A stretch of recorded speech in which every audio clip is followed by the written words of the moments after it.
ये कहानी एक ऐसे आदमी की है जो भेड़ियों से वहाँ काम करने वाले वर्कर्स की हिफाजत करता है। वो अपनी जिंदगी से बहुत मायूस होता है और वो अपने आप को इस दुनिया से खत्म करना चाहता है, लेकिन आगे उसके साथ एक ऐसा हादसा होता है जिसकी वजह से उसे जीना पड़ता है। मूवी की शुरुआत में हमें जॉन ऑटवे नाम के एक आदमी को दिखाया जाता है जो अपनी जिंदगी से बहुत परेशान है। जॉन अपनी वाइफ को बहुत याद करता है और वो अपनी वाइफ के लिए एक लेटर लिखता है। उस लेटर में वो लिखता है कि तुम मेरी जिंदगी से हमेशा के लिए दूर चली गई, पर मैं जानता हूँ कि अब तुम कभी वापस नहीं आओगी और इस सब के लिए मैं अपने आप को जिम्मेदार समझता हूँ। हो सकता है कि आज मैं अपनी जिंदगी का खात्मा कर दूं। इसके बाद हमें ये दिखाया जाता है कि जॉन अपनी गन से अपने आप को मारने की कोशिश करता है, लेकिन वो अपने आप को नहीं मारता। जॉन अलास्का में एक ऑयल कंपनी में जॉब करता है और उसका काम यहाँ पर यह है कि यहाँ पर काम करने वाले आदमियों पर जब भेड़िए हमला करते हैं तो वो उनको मार देता है, क्योंकि यहाँ पर बहुत सारे भेड़िए हैं। एक दिन वहाँ पर कुछ लोग काम कर रहे होते हैं और तभी एक भेड़िया उनके ऊपर हमला करने के लिए उनकी तरफ बढ़ रहा होता है। जॉन दूर से निशाना लगाता है और वो उस भेड़िए को गोली मार देता है। जब वो उसके पास जाता है तो वो भेड़िया अपनी जिंदगी की आखिरी सांसें ले रहा होता है। जॉन भेड़िए के दिल पर हाथ रखता है और कहता है आज आखिरी बार। असल में जॉन का आज इस कंपनी में आखिरी दिन है। कल वो जॉब छोड़कर हमेशा के लिए यहाँ से चला जाएगा। अगले दिन जॉन अपने कुछ काम करने वाले साथियों के साथ प्लेन में बैठकर यहाँ से जा रहा होता है और जब उनका प्लेन अलास्का के बीचों बीच होता है तो उनका प्लेन क्रैश हो जाता है और अब ये सब के सब अलास्का के सुनसान इलाके में फंस चुके हैं, जहाँ पर चारों तरफ बर्फ ही बर्फ है और इतनी ज्यादा ठंड है कि शायद इनकी जान ठंड से ही चली जाए। इस प्लेन क्रैश में इनका एक साथी इनके सामने मर जाता है। जॉन सबको बोलता है कि हमें आग जलानी होगी, आज रात हम यहीं पर रहेंगे और कल सुबह यहाँ से आगे का सफर तय करेंगे, क्योंकि यहाँ पर हमें कोई भी ढूंढने आने वाला नहीं है और अगर वो आना भी चाहें तो वो हमें यहाँ पर तलाश नहीं पाएंगे।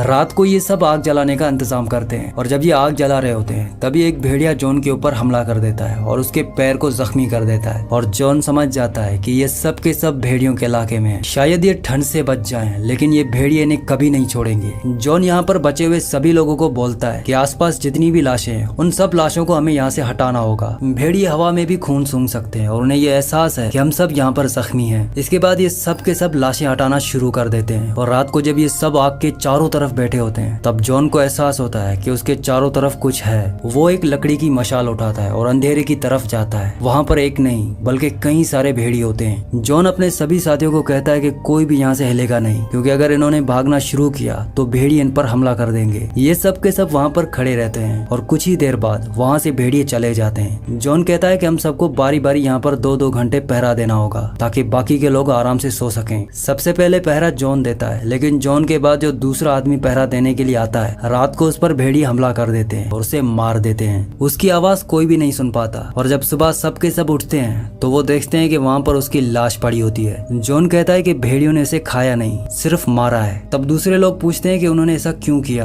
जॉन सबको बताता है कि हम यहाँ के नहीं हैं, हम उनकी जान के लिए खतरा हैं और अब उन्होंने इंसानी खून को भी चख लिया है, इसीलिए वो दोबारा से हमला करेंगे। जॉन को यहाँ से दूर पेड़ दिख रहे होते हैं और वो सबको कहता है कि हमें जल्द से जल्द वहाँ तक पहुँचना होगा, क्योंकि अगर हम यहाँ पर रहे तो वो भेड़िए हमें नहीं छोड़ेंगे। ये पेड़ यहाँ से बहुत दूर होते हैं और साथ ही साथ यहाँ पर बर्फीला तूफान चल रहा होता है। यहाँ पर जितने भी लोग मर चुके हैं जॉन उन सब के वॉलेट्स ले लेता है ताकि वो उनके घर वालों तक उन्हें पहुंचा सके और अब ये सब उन पेड़ों की तरफ चलना शुरू कर देते हैं। जॉन ये जानता है कि अगर भेड़ियों ने इन्हें पहले देख लिया तो वो उन सबको खत्म कर देंगे। साथ ही साथ यहाँ पर हवाएं बहुत तेज होती हैं और बर्फ इतनी गहरी होती है कि इन्हें एक एक कदम आगे बढ़ाने में बहुत मुश्किल हो रही होती है। अब इन 6 में से एक आदमी थोड़ा सा पीछे रह जाता है, वो गिर जाता है और तभी चारों तरफ से भेड़िए उस पर हमला कर देते हैं। वो अपने साथियों को आवाज देता है, लेकिन जब तक जॉन और उसके बाकी साथी उस तक पहुंचे तब तक भेड़िए उसे मार देते हैं और अब ये 5 लोग बचते हैं और भेड़िए इन पर कभी भी हमला कर सकते हैं, क्योंकि भेड़ियों को इनकी मौजूदगी अपने इलाके में बिल्कुल भी पसंद नहीं होती। सबके सब जॉन को बोलते हैं कि हमें वहीं प्लेन के पास रुकना चाहिए था, वहाँ पर हम सब सेफ थे और हमें पता भी नहीं है कि यहाँ से पेड़ कितने दूर हैं। लेकिन अब ये सब के सब आगे बढ़ते चले जा रहे होते हैं। धीरे धीरे शाम होना शुरू हो जाती है और तभी ये देखते हैं कि भेड़िए इनकी तरफ भागते चले आ रहे हैं। ये सब के सब नीचे की तरफ भागना शुरू कर देते हैं और ये पांचों के पांचों जैसे तैसे करके उन पेड़ों तक पहुंच जाते हैं। ये जल्दी से अपने चारों तरफ आग जला लेते हैं ताकि भेड़िए इन पर हमला हमला ना करें। जॉन सबके लिए एक एक स्टिक बनाता है जिसके आगे वो कारतूस लगा देता है और वो कहता है कि जब भेड़िया बहुत नजदीक हो तो इसे उन पर हमला करना, वो भाग जाएंगे, ये जरूर काम करेगा।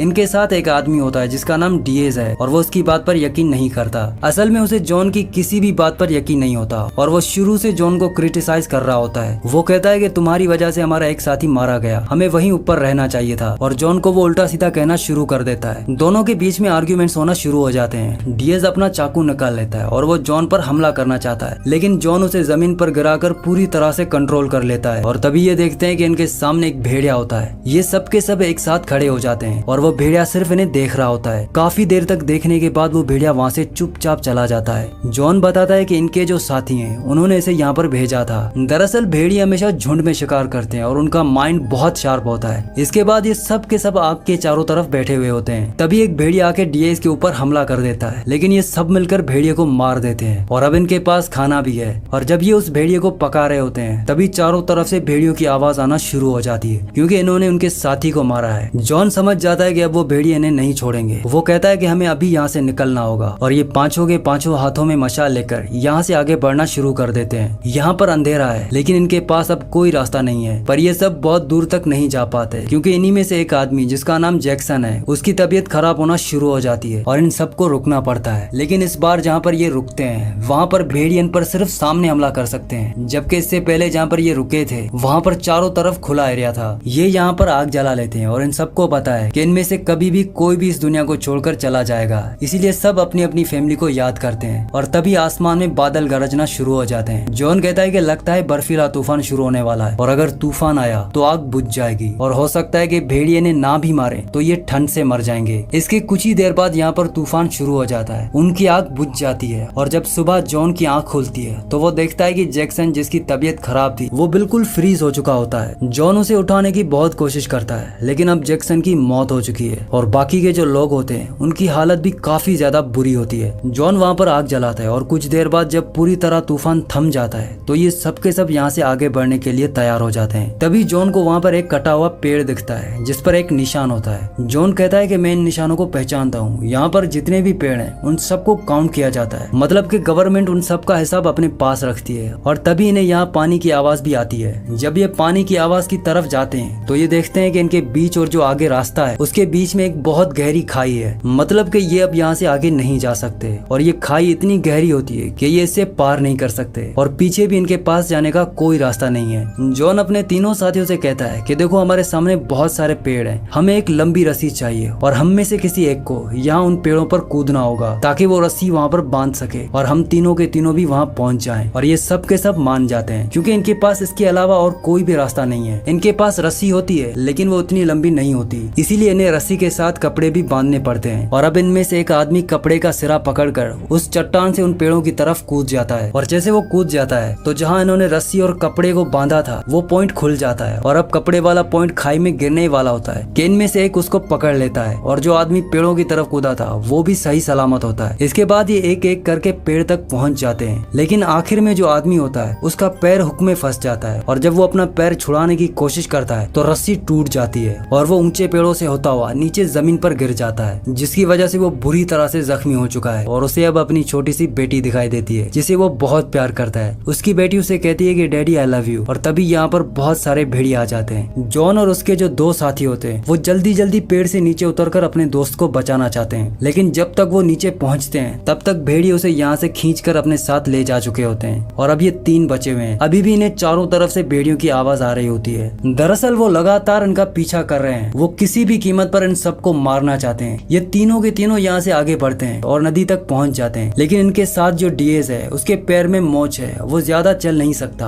और वो जॉन को और हाइड्रिक को बोलता है कि मैं यहाँ से आगे तुम्हारे साथ नहीं चल पाऊंगा। ये लोग उसे समझाने की कोशिश करते हैं। डीएस कहता है कि मैं हार गया, मैं आगे नहीं चल सकता, क्योंकि उसके पैर में बहुत ज्यादा दर्द हो रहा होता है। डीएस उन दोनों को कहता है कि वैसे भी वापस जाकर मैं क्या करूंगा, वहाँ पर मेरा कोई भी इंतजार नहीं कर रहा, मैं पूरे दिन बार में पड़ा रहूंगा, रात भर दारू पीऊंगा, इससे बेहतर जगह और कहीं नहीं हो सकती। दरअसल डीएस ने अपनी मौत को एक्सेप्ट कर लिया है, इसीलिए वो अपनी जिंदगी की आखिरी सांसें इन खूबसूरत वादियों के बीच में लेना चाहता है। जॉन और हैड्रिक भी उसे उसकी किस्मत पर छोड़कर यहाँ से चले जाते हैं। ये दोनों नदी के किनारे आगे बढ़ रहे होते हैं और तभी वो देखते हैं कि उनकी तरफ भेड़िए भागते हुए आ रहे हैं। ये दोनों यहाँ से भागना शुरू करते हैं और तभी हाइड्रिक झील में गिर जाता है। झील का बहाव बहुत ही तेज होता है और हाइड्रिक उसमें बहता ही चला जाता है। जॉन उसे बचाने के लिए नदी में कूद जाता है। हाइड्रिक सामने एक पेड़ से टकराता है जो कि नदी में गिरा होता है और उसका पैर नीचे फंस जाता है। वो पानी के अंदर है। वहाँ पर जॉन पहुंच जाता है। वो अपने मुंह से सांस भर के उसके मुंह के अंदर डालता है। वो कहता है कि तुम हिम्मत मत हारना, मैं तुम्हें यहाँ से निकाल लूंगा। जॉन उसे निकालने की बहुत कोशिश करता है लेकिन वो हाइड्रिक को नहीं निकाल पाता और हाइड्रिक की भी मौत हो जाती है। अब जॉन अकेला बचा हुआ है। वो पूरी तरह से मायूस हो जाता है क्योंकि वो बहुत थक भी चुका है और वो आसमान की तरफ गॉड को देखते हुए कहता है कि मैं मजबूर हूँ, लाचार हूँ, मैं कमजोर हूँ, तुम मेरी मदद करते क्यों नहीं, मुझे अपना एहसास कराओ। लेकिन उसे कुछ भी एहसास नहीं होता